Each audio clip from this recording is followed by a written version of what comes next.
sábado de volta, agora 5 horas e 36 minutos. Que bom ter a sua companhia. Tá tudo certo até agora? Continue conosco até às 18 horas, tem muita informação.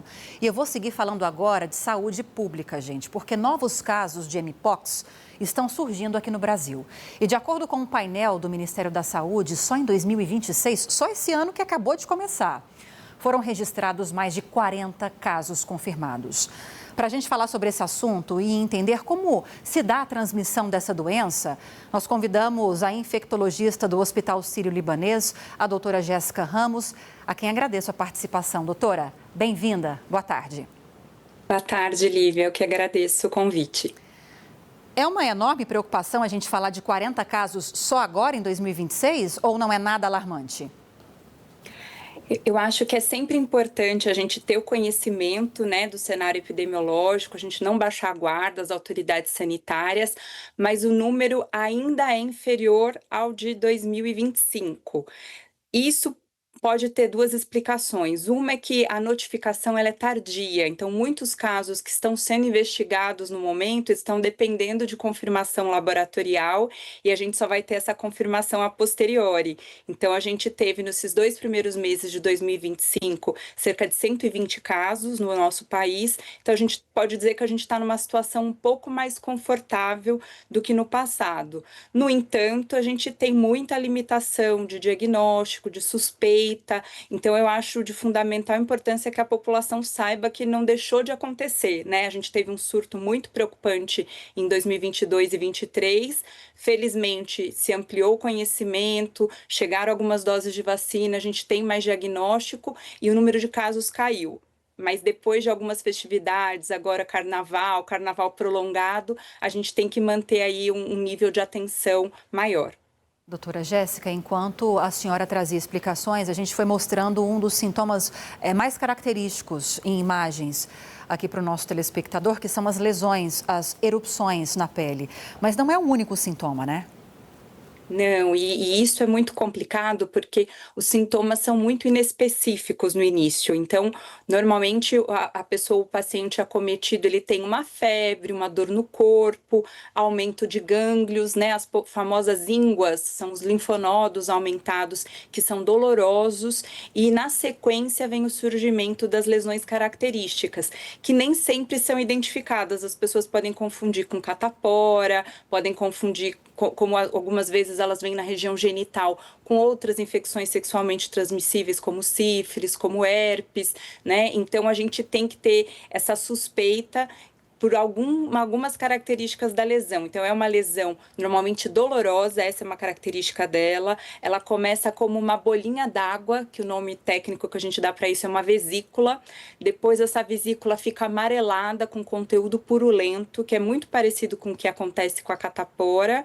E, na sequência, ela vira uma crosta, forma uma casquinha. No período todo do paciente ter febre, ter dor no corpo, dor de cabeça, gânglios, até a casquinha surgir, ele está transmitindo a lesão, a infecção, o vírus, pelo contato próximo. Então, às vezes, esse retardo de pensar que pode estar com mpox favorece a disseminação dos casos. E como se dá essa transmissão, então, doutora Jéssica?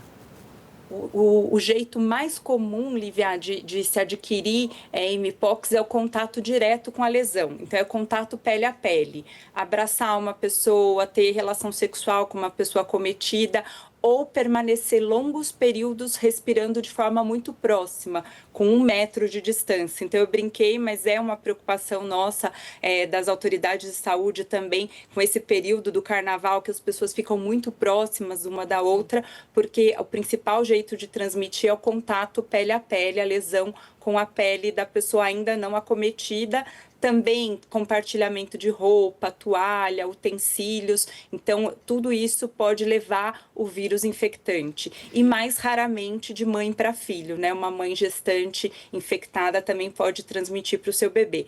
Não é uma infecção de transmissão exclusivamente sexual, ela transmite contato pele a pele, mãe, filho, irmãos, mas ela tem essa característica nos últimos anos, dos casos que tivemos aqui no Brasil, de ter esse predomínio de contatos íntimos, de contatos sexuais entre as pessoas que desenvolveram a mpox.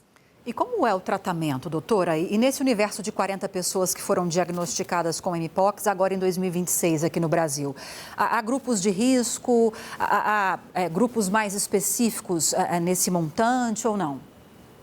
Perfeito. Infelizmente, acho que a grande mensagem que tem que ficar é que, como uma infecção viral, para pouquíssimas infecções virais nós dispomos de tratamento específico. E a mpox é um desses casos. Então, nós não temos um antiviral que combata esse vírus. Então, o tratamento consiste em repouso e em controlar os sintomas. Tomar antitérmico para febre, tomar analgésico para dor. Alguns casos, a dor é tão intensa que o paciente precisa ser hospitalizado para tomar analgésico endovenoso, para fazer bloqueio com anestésico, tamanha dor que pode causar.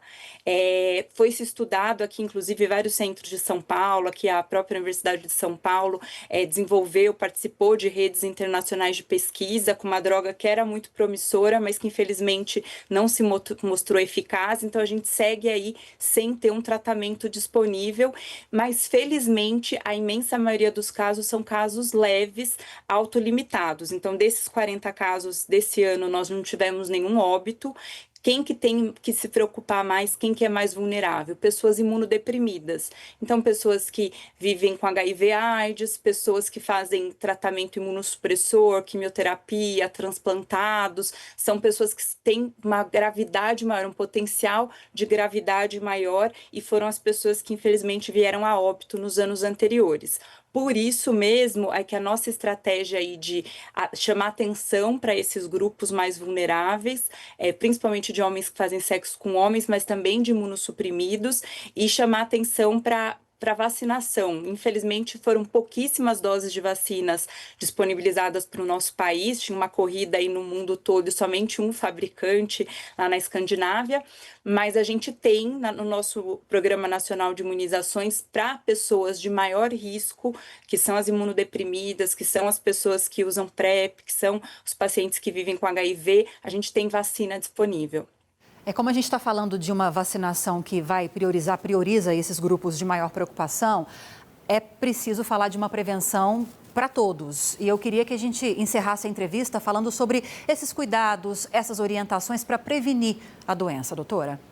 Sem dúvida. Infelizmente, como a gente não tem uma campanha universal, né, não é acessível a todos, a gente precisa que cada um cuide bem, né, da sua prevenção individual, que aí consiste em evitar contato com pessoas que tenham essas lesões de pele. Então, são lesões bem exuberantes, né, como de uma pessoa com a varíola de antigamente, com a catapora, vocês mostraram muito bem. E pessoas que estão com suspeita, rapidamente procurarem um serviço de saúde para que elas possam ser atendidas e ficarem em isolamento para evitar esse ciclo. São medidas muito corriqueiras de cuidado de saúde, então não ter contato com pessoas doentes, isso serve para uma infinidade de coisas, né? Então evitar lugares muito fechados e com muita aglomeração, porque ali a gente fica mais vulnerável a pegar mais infecções. Quem tiver com sintomas, evitar ir a esses lugares. Quem tiver durante um tratamento que debilite a sua função imune, também evitar essas exposições e estar sempre atento ao surgimento de lesões de pele, de sintomas como gânglios dolorosos, para poder fazer o diagnóstico o quanto antes. Perfeito, doutora. Muito obrigada pela entrevista, pelas explicações. Falamos com a doutora Jéssica Ramos, infectologista. Bem-vinda sempre. Bom fim de semana. Eu que agradeço, igualmente. Bom trabalho. Muito obrigada.